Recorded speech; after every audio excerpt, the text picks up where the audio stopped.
الحمد لله نحمده ونستعينه ونستغفره ونؤمن به ونتوكل عليه ونعوذ بالله من شرور أنفسنا ومن سيئات أعمالنا من يهده الله فلا مضل له ومن يضلله فلا هادي له ونشهد أن لا إله إلا الله وحده لا شريك له ونشهد أن سيدنا ونبينا ومولانا محمدًا عبده ورسوله صلى الله تعالى عليه وسلم. أما بعد فأعوذ بالله من الشيطان الرجيم. بسم الله الرحمن الرحيم. وأتموا الحج والعمرة لله صدق الله العظيم. وائس آف ساؤتھ ایشیا کے اسٹوڈیو سے پروگرام کا آغاز کرتے ہیں. میں ہوں آپ کا میزبان مولانا محمد سلطان. میرے آج کے بیان کا موضوع ہے رمضان المبارک میں عمرے کی فضیلت. رمضان المبارک کا مہینہ یہ بذات خود ایک عظمتوں والا مہینہ ہے اور ایک شان و شوکت والا مہینہ ہے اور تمام مہینوں کا سردار مہینہ ہے کہ اللہ رب العزت نے بقیہ جتنے مہینے ہیں جو 11 مہینے ہیں ان مہینوں پر اللہ رب العزت نے رمضان المبارک کو ایک امتیازی شرف عطا فرمایا ہے. تو اس مہینے کے اپنے اتنے برکات ہیں اور اتنے انوارات ہیں کہ مسلمانوں کے لیے اللہ تعالیٰ کی طرف سے گویا ایک سیل کا اعلان ہوتا ہے، کمائی کا اعلان ہوتا ہے کہ یہ کمائی کا مہینہ ہے اور ایک سیل کا مہینہ ہے. پورے سال کی کمائی اس میں کر لو اور وہ کمائی اعمال والی کمائی ہے. اعمال کر لو، اس کا اثر پورے سال پر مرتب ہوتا ہے. تو رمضان المبارک کے اندر اگر کسی کو اللہ رب العزت نے وسعت دی ہو اور وہ استطاعت رکھتا ہو تو رمضان المبارک کے مہینے میں عمرے کی سعادت حاصل کر لینا چاہیے کہ خوش نصیب ہے وہ شخص کہ جس کو اللہ رب العزت حرمین شریفین کی زیارت نصیب فرما دے. یہ کوئی معمولی عمل نہیں ہے، یہ بہت بڑا عمل ہے کہ اللہ رب العزت جس کو یہ نصیب فرما دے. اور اس کا دار و مدار قبولیت پر ہے.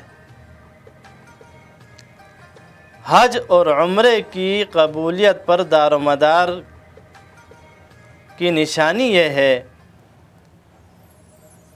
کہ بسا اوقات انسان کے پاس کچھ بھی نہیں ہوتا لیکن اللہ تعالیٰ کے ہاں اس کا بلاوا ہوتا ہے، اللہ تعالیٰ کے ہاں اس کو وہاں کی حاضری نصیب ہونا منظور ہوتا ہے.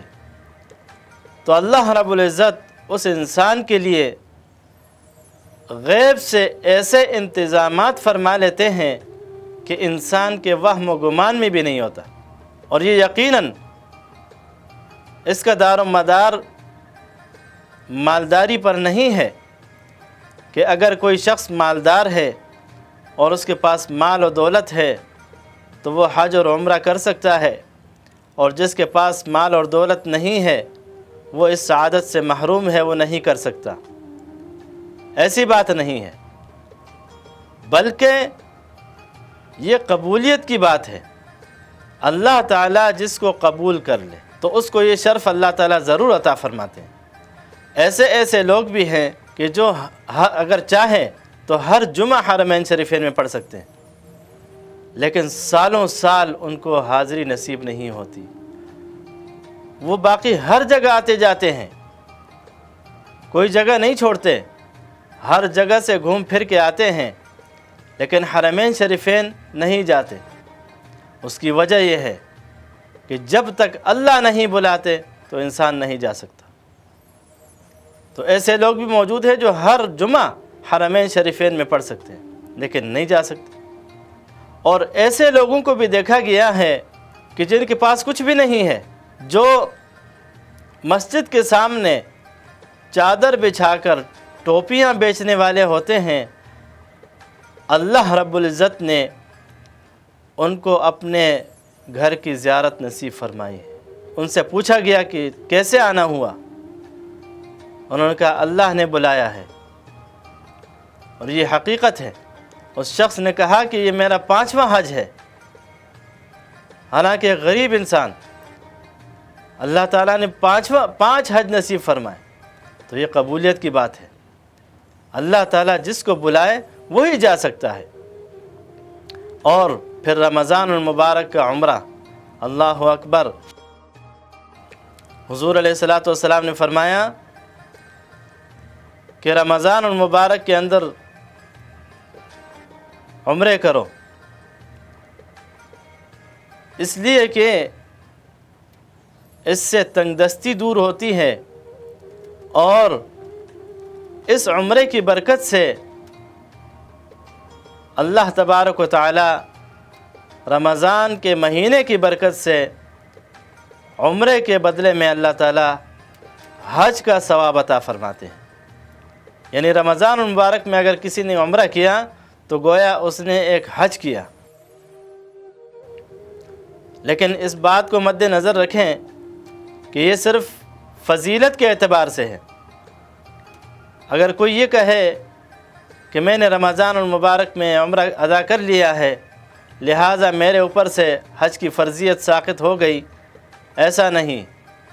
حج کی فرضیت اپنی جگہ قائم ہے، وہ اپنی جگہ ادا کرنی ہوتی ہے کہ جس کو اللہ تعالیٰ نے وسعت دی ہو اور وہ زاد راہ پر بھی قادر ہو، کہ اس کے پاس زاد راہ ہو اور تمام خرچے اس کے پاس برابر ہو اور پورے ہوں، نان نفقہ پورا ہو، اور اس کے باوجود بھی وہ حج نہ کرے تو اس کے لیے بہت سخت وعید ہے۔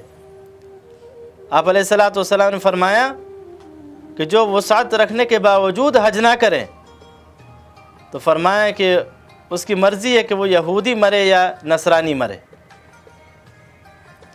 تو لہٰذا اس معاملے میں بالکل کوتاہی نہ کریں، سستی نہ کریں، دیر نہ کریں۔ جب ہر حج فرض ہو جائے تو فوراً کر لیا کریں، اس میں تاخیر نہ کریں۔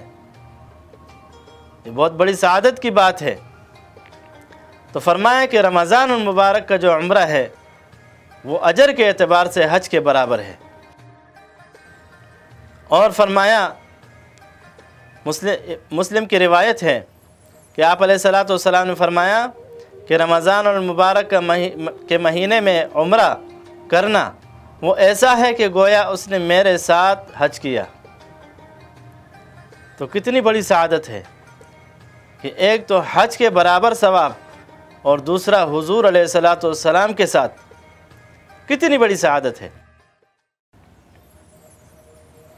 ایک انصاری خاتون، حضور علیہ الصلاۃ والسلام نے ان سے پوچھا کہ تم لوگ ہمارے ساتھ حج پہ کیوں نہیں جا رہے؟ کیا وجہ ہے، کیا رکاوٹ ہے؟ تو اس خاتون نے کہا کہ یا رسول اللہ، ہمارے پاس 2 ہی اونٹ ہے، تو ان میں سے ایک اونٹ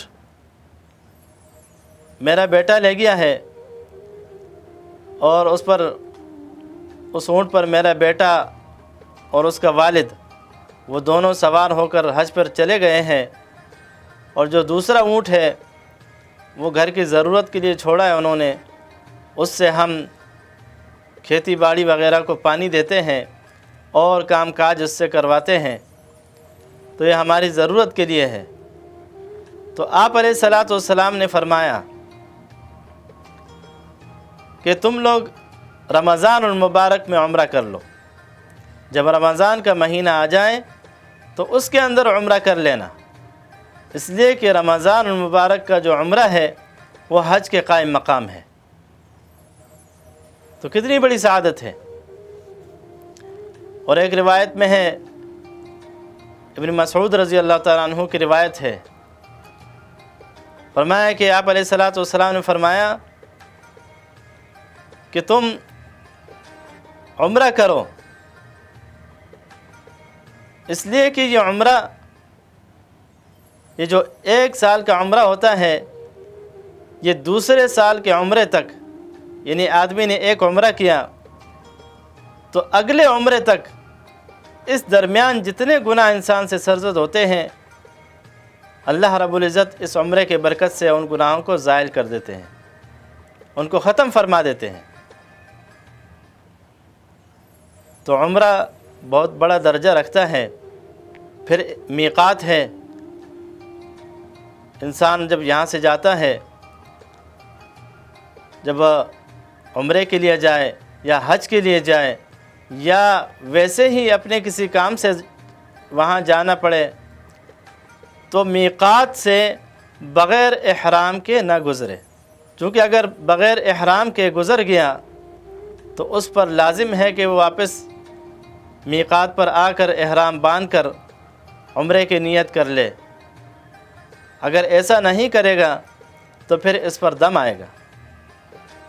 اور میقات مختلف ہیں، کئی میقات ہے، ایک کا نام ذوالحلیفہ ہے، ایک جحفہ ہے، اور ایک ذات عرق ہے، اور ایک کا نام قرن ہے، اور ایک یلملم ہے۔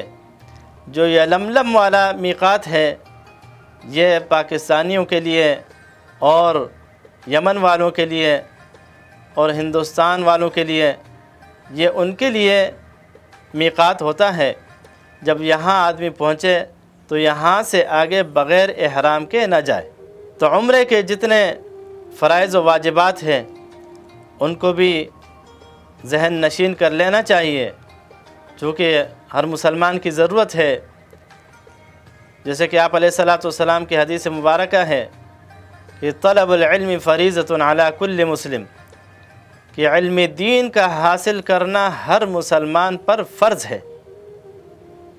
تو یہ چیدہ مسائل ہیں اور ضروری مسائل جو روزمرہ کے ہوتے ہیں اور ہر مسلمان کے لیے ان کا سیکھنا لازمی ہوتا ہے۔ تو عمرہ، اس کی سعادت اللہ تعالیٰ مسلمان کو نصیب فرماتے ہیں، تو اس کے احکام اور مسائل کو بھی ذہن نشین کرنا یہ اہم اور ضروری ہے کہ عمرے کے اندر 2 فرائض ہیں اور 2 واجبات ہیں۔ پہلا فرض ہے احرام، اور احرام یہ صرف وہ چادریں پہننے کا نام نہیں ہے بلکہ نیت کا نام ہے۔ نیت کرے اور تلبیہ پڑھ لے تو گویا یہ شخص احرام کے اندر آ گیا۔ تو پہلا فرض ہے احرام۔ دوسرا فرض ہے 7 چکر طواف کے، بیت اللہ شریف کے۔ تو یہ 2 فرائض ہیں عمرے کے، اور 2 اس کے اندر واجبات ہے۔ ایک صفا مروہ کی سعی کرنا جو 7 چکروں پر مشتمل ہے، اور دوسرا مرد حضرات کے لیے سر منڈانے کا حکم ہے، اور قصر کا بھی حکم ہے، یا قصر کر لے یا بالکل سر منڈا لے۔ تو یہ 2 واجبات ہیں۔ اور خواتین کے لیے یہ حکم ہے کہ وہ اپنے سر کے بالوں کو پکڑ کر جو تمام سر کے بال ہیں ان میں سے ایک پورا کاٹ لے تو اس کا وہ واجب ادا ہو جائے گا۔ تو یہ عمرے کے مسائل تھے، اور رمضان المبارک کے عمرے کا جو فضیلت کے اعتبار سے مقام ہے اس کو اللہ تبارک و تعالیٰ سے مانگنا چاہیے کہ اللہ تعالیٰ ہمیں ہر سال رمضان میں عمرے کی سعادت نصیب فرمائے، اور اللہ تعالیٰ ان لوگوں میں ہمارا بھی شمار فرمائے جو اپنا اعتکاف حرمین شریفین میں کرتے ہیں۔ اللہ تبارک و تعالی ہمیں ان باتوں پہ عمل کی توفیق عطا فرمائے۔ وآخر دعوانا ان الحمد للہ رب العالمین۔